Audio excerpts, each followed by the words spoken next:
sebelumnya mari kita panjatkan puji syukur ke hadirat Allah Subhanahu wa taala yang telah melimpahkan nikmat Islam, eh, kesehatan dan kesempatan kepada kita semua untuk bisa di TikTok pada pagi hari ini.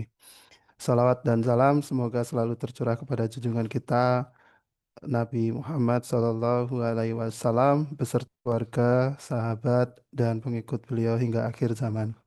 Dan semoga kita semua termasuk di antaranya. Amin. Allahumma amin.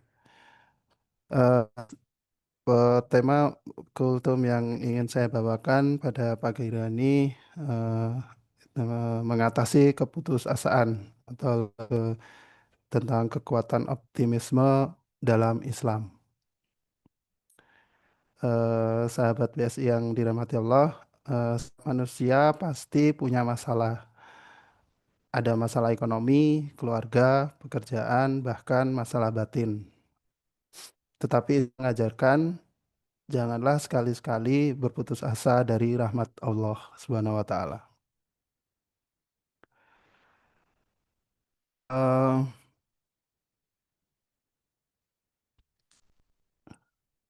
Menghadapi pesimisme dan keputusasaan dengan perspektif Islam lebih menekankan pentingnya optimisme dan keyakinan pada Allah Subhanahu wa taala. Yang menjadi sumber pesimisme di antaranya pesimisme, seluruh rasa lemah, kadang kita ketidakpercayaan diri, terus kemudian kadang pertanyaan dalam diri kita, bisakah saya tahu ini semua atau bisakah saya menghadapi ini semua? Eh, itu semua sebenarnya dari setan ya.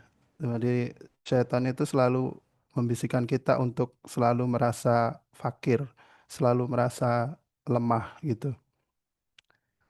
Eh, Muhammad bin Muhammad Mukhtar Sigiti pernah menjelaskan bahwa semua bentuk pesimisme dan keraguan diri berasal dari setan. Bahkan jika masalah disebabkan oleh kesalahan atau dosa kita sendiri, itu bukanlah mati atau alasan untuk kita berputus asa. Janji Allah dan karunia tertuang dalam Al-Baqarah ayat 28. Di sana setelah menyebutkan setan menjanjikan kekafiran, Allah melanjutkan dan Allah menjanjikan ampunan darinya dan karunia darinya. Ini menunjukkan bahwa meskipun kita menghadapi masalah akibat kesalahan kita sendiri, Allah menawarkan ampunan dan karunia. Pintu buntu hanya ditawarkan oleh setan, sedangkan Rob kita menawarkan jalan keluar yang terang dan harapan itu selalu ada. Ujian dan peran Allah berjalan secara paralel. Ketika ditimpa musibah atau ujian, kita harus memahami bahwa ujian dan pertolongan berjalan bersamaan, tidak terpisah. Allah memberikan ujian, Dia pula memberikan pertolongan. Dalam hadis Quds, Allah berfirman, Aku tergantung prasangka hambaku terhadap diriku. Jika kita berprasangka baik dan yakin pertolongan akan datang, maka Allah akan mendatangkannya. Sebaliknya, jika kita berprasangka buruk dan pesimis, masalah akan terus berdatangan tanpa solusi. Yang pada intinya mengajak kita harus kembali kepada Rabbul Alamin.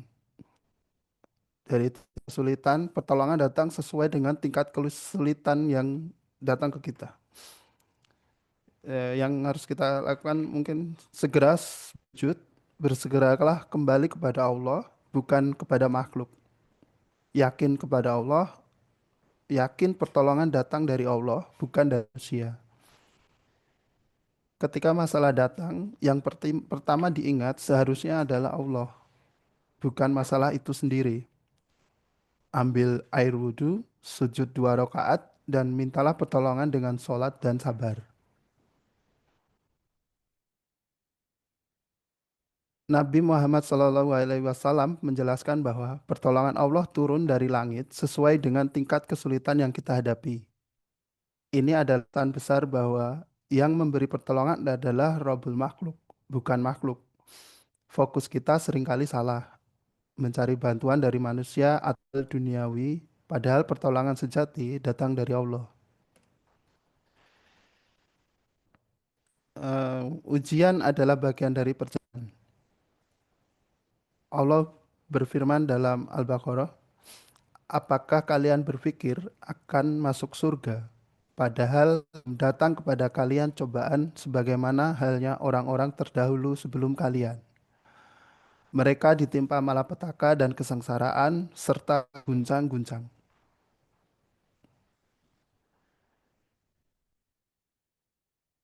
Allah merespons, ketahuilah sesungguhnya pertolongan Allah itu dekat. Kita sering terburu-buru ingin sukses tanpa menapaki jalan kesuksesan.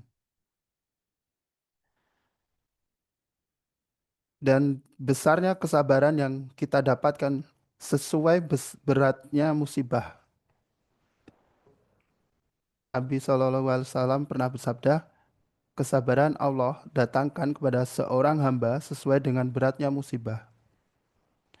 Meskipun pertolongan belum terlihat, Allah memberikan kesabaran. Dan kesabaran sesuai rasa sakit dan kekuatan yang dibutuhkan. Tidak ada alasan untuk lemah atau putus asa. Ini bukan tentang kekuatan kita semata, melainkan pertolongan dan kekuatan sabar yang Allah berikan kepada kita. Manusia itu lemah, Allah Maha Kuat. Dalam An-Nisa ayat 28, Allah berfirman, manusia diciptakan dalam kondisi lemah. Memang lemah, tetapi Allah memberikan kekuatan untuk bersabar. Tidak ada alasan untuk membuka pintu bagi setan yang akan melemahkan kita. Al-Quran adalah petunjuk yang tidak ada keraguan di dalamnya. Dan Allah telah menyatakan bahwa kesabaran akan didatangkan sesuai dengan beratnya musibah. Eh, Inti dari pesan saya adalah optimisme dan kembali kepada Allah. Sesungguhnya bersama kesulitan ada kemudahan. Jadi pesan akhir dari Kultum pagi hari ini, ke tetap semangat, optimis dan kembali kepada Allah karena pertolongan datang darinya, bukan dari makhluk. Demikian Kultum yang bisa saya sampaikan. Semoga bisa menjadi tambahan ilmu bagi kita semua, terutama bagi saya pribadi. Wassalamualaikum warahmatullahi wabarakatuh.